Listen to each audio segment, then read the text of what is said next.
Hoje a gente vai falar de um clássico do Homem-Aranha, A Última Caçada de Kraven.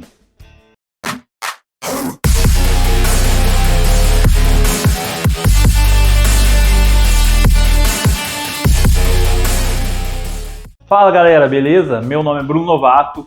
Galera, antes da gente falar de mais um clássico aqui, né? Já estamos no número 9 da coleção da Salvat.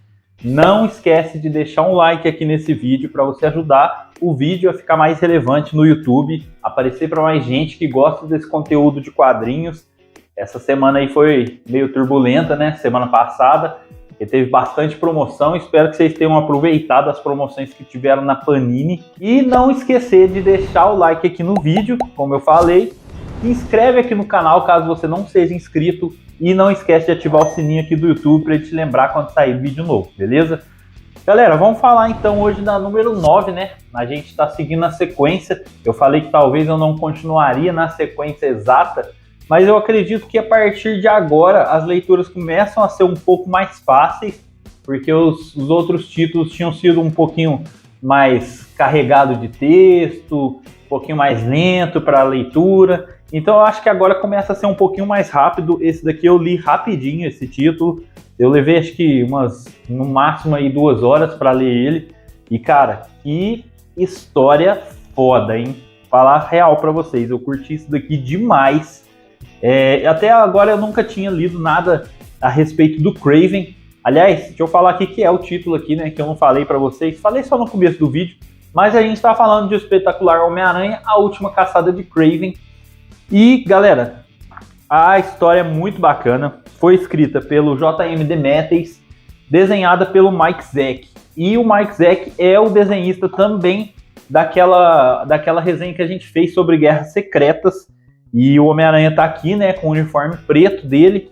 E ainda não fala aqui, né, do simbionte. Mas, mano, eu achei sensacional essa edição que fizeram, porque tem essa entrada aqui, ó, com o Kraven nessa posição, como se ele tivesse prestes a atacar alguém, tá ligado? E eu achei da hora que fizeram a edição da Salvat, e entre todos os encadernados tem essa imagem. Então, assim, é bacana você acompanhar isso, porque parece que toda hora ele tá chegando perto, sabe? E parece que em qualquer momento ele vai chegar e vai catar o Homem-Aranha. Mas vamos falar do que se trata a história aqui, né? Bom, o Kraven decide que ele quer pegar o Homem-Aranha de qualquer jeito. E ele bola um plano para isso, porque o Homem-Aranha já tinha escapado dele várias e várias vezes, né? Ele é um caçador, para quem não sabe, é um caçador de origem russa, né? E ele conta um pouquinho aqui da história dele, com a família dele e tal, como que ele foi parar na América. E ele passou durante um tempo na selva, porque ele não gostava da interação com seres humanos, ele achava tudo muito, muito esquisito, né? E ele ele se encontrou mais no primitivo, né? Que é na selva e tal. Tem toda uma questão filosófica. Essa HQ ela é escrita com base numas questões filosóficas mesmo, tanto que o próprio autor fala na escrita dele, no final, nos extras aqui, tem ele falando a respeito disso, que ele gostava muito do Dostoiévski, que é também russo, né? E que ele estudou bastante sobre isso, então ele quis passar isso para os quadrinhos, sabe? Aí, inicialmente, não era para ser uma história nem do Homem-Aranha, nem do Kraven. Ele tinha escrito uma premissa ali de história, desse lance de sair do túmulo. Ele tinha escrito isso para ser uma história do Magnum, cara, do personagem Magnum, e o ceifador acorda num caixão, tendo passado meses ali no caixão e tal, e sai do túmulo, sabe? E aí foi rejeitado pelo editor na época da Marvel, e depois ele passa para DC essa ideia, como se fosse uma história para o Batman, também é rejeitado, e aí ele deixa meio de lado, mas ficou ali, né? Resquícios daquilo ali. E aí, quando ele assume o título do Spider-Man, do Espetacular Homem-Aranha, ele pega e fala, cara, é aqui que eu tenho que contar essa história. E aí ele pega e relacionado ao Dostoiévski lá, que eu falei pra vocês, ele pega e resolve usar o Kraven por ser de origem russa também, né? Então, cara, casou como uma luva, sabe? Tipo, deu uma importância para esse vilão, deu uma profundidade diferente, tá ligado? Para esse vilão que até então a gente não tinha visto. Inclusive no prefácio aqui o editor chega a comentar aqui que essa edição ela saiu numa época que os autores estavam tentando, né, fazer as HQs mais com uma pegada mais adulta, né, um drama mais sério e tal. E ela foi uma das únicas que sobreviveram desse período, porque é um período meio das trevas, que eles chamam assim, das HQs, que não saíram títulos tão legais assim, né? Mas ela é cheia de recordatórios, para vocês verem aqui, ó, as páginas. Ela é escrita cheia de recordatórios, mas não são recordatórios, eles são mais pensamentos, sabe? Mais filosóficos, assim, é mais o próprio personagem pensando no que seria, no que ele tá passando, como que ele pode sair daquela situação ou não. Enfim, é mais sobre isso. E o Kraven tá caçando o Homem-Aranha e tal, ele quer pegar de qualquer jeito o Homem-Aranha, ele consegue já no começo do quadrinho, então isso é um spoiler bem fraco aí pra vocês, mas aí ele consegue isso no começo do quadrinho e assume o manto do Homem-Aranha, sabe? Ele quer saber como que é estar na pele do Homem-Aranha. E, cara, isso traz uma profundidade pro personagem, assim, inacreditável.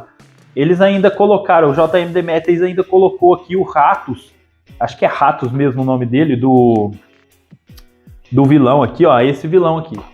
Eles ainda colocam esse vilão, né, pra fazer ali um contraponto, e também porque, a partir da hora que o Kraven assume o manto de Homem-Aranha, ele tem que caçar alguém, entendeu? Vai ter que ter um adversário ali pra ele caçar.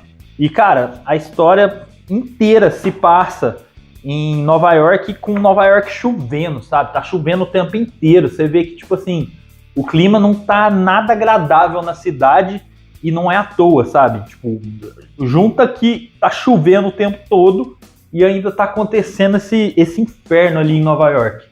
Aqui algumas partes para vocês verem, ó, todas as tomadas aqui, todas as cenas que tá fora da cidade, tá chovendo. Aqui, ó, dá uma olhada aqui, tá vendo? Bom, mas é isso a história, eu não vou dar spoiler a mais para vocês. Em relação à arte, o Mike Zeck, né, que é o Michael Zeck. Cara, aqui a arte tá bem diferente de lá de Guerras Secretas, hein? Tá bem mais madura, tá? Ele coloca umas posições aqui, até tem uma posição que o Kraven faz, e eu falei, cara, essa posição a gente viu várias vezes em vilões do Homem-Aranha. Eu vou pegar ela aqui para vocês verem. A gente já viu os vilões do Homem-Aranha várias vezes nessa posição, e ela causa uma estranheza tão grande, mano. Eu não sei te falar se foi a primeira vez que usaram essa pose de um personagem, principalmente num vilão, mas olha esse quadro aqui, que sensacional. Não é desse que eu tô falando, mas eu vou mostrar ele aqui para vocês, que eu tô falando. Mas é aquela pose até que o Duende Verde fez no Homem-Aranha, né, no do Tobey Maguire. Vou colocar aqui para vocês na tela.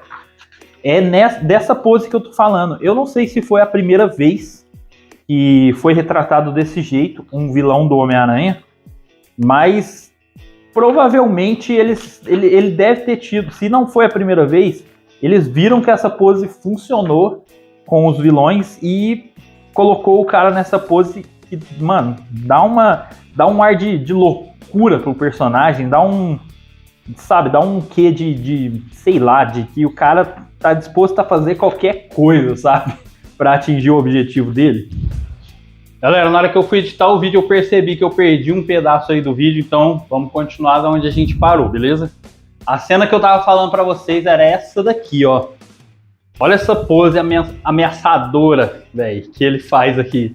Eu não sei se foi a primeira vez que usaram essa pose, como eu falei pra vocês, em um quadrinho do Homem-Aranha, mas se foi, tá aqui os créditos pro Mike Zeck e talvez pro J.M. Demetrius, né? Quem sabe ele mesmo não especificou no roteiro que queria uma pose assim, né?